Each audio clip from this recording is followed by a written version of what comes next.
Hi, I'm Mark Gala. I'd like to talk to you about tonal mapping or faux HDR look. This is a particular treatment or style which expands the mid-tone contrast and gives us some very dramatic looking images. They're all the rage at the moment. Here I've got an image, just a single image, open inside of Adobe Camera Raw. And the first thing I'd like to do is I want to sort of bring down the highlight values, because when we expand the mid-tone contrast and detail inside of this image, I want the sky to become very dramatic. This sky isn't actually clipped in this file. We can see from the clipping warning that there's still plenty of information here. It's just a little bit too bright, and I know the tonal mapping or faux HDR look will work a lot better if this information is just a little bit lower in brightness. So I'm going to come up to the adjustment brush inside of Adobe Camera Raw. We could also approach this particular technique inside of Photoshop Lightroom as well. And I've lowered the brightness down to -75. Okay, and I've also increased the clarity slider to +100.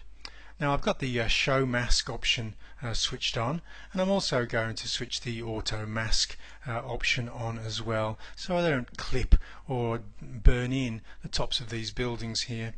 Then, using the close square bracket key, I'm just going to increase the size of the brush that I'm working with, and I'm also going to increase the feather and also the flow of this particular brush. Here I'm going to put the flow all the way up to 100% here, and now I can quickly come in and start painting with this adjustment.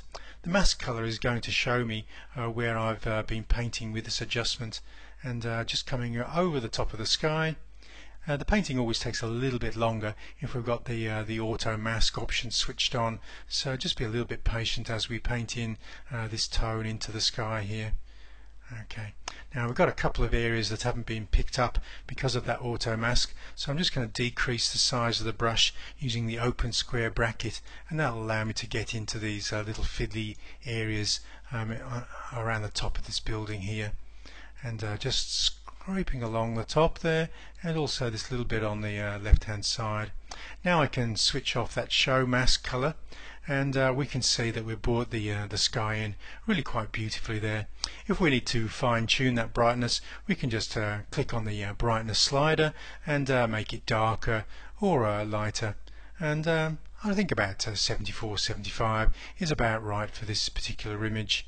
And then what we can do is we can open this into the main editing space of Photoshop to complete the faux HDR or tonal mapping technique look. So I'm just going to click and choose Open Image. Now that the image is open inside of the main editing space of Photoshop, I can try applying the technique in a number of different ways. Okay, if you're using Photoshop CS5, we can come up to the Image Adjustments menu and choose the new HDR toning feature. We can only do this if we're working with a single layer, but I'm going to show you some techniques where we can work with a multi-layered file to apply this technique if necessary. Okay, the HDR toning dialog box is now opened, and we've got quite a few controls here over edge glow, tone and detail, color, and we've also got a toning curve and histogram which we can also edit the contrast and tonality of this image. There's quite a lot of settings in order to create this faux HDR look, and you might not be too sure about where or how to approach this particular technique. Photoshop have given us some presets that can act as starting points for the particular technique that we're looking at here.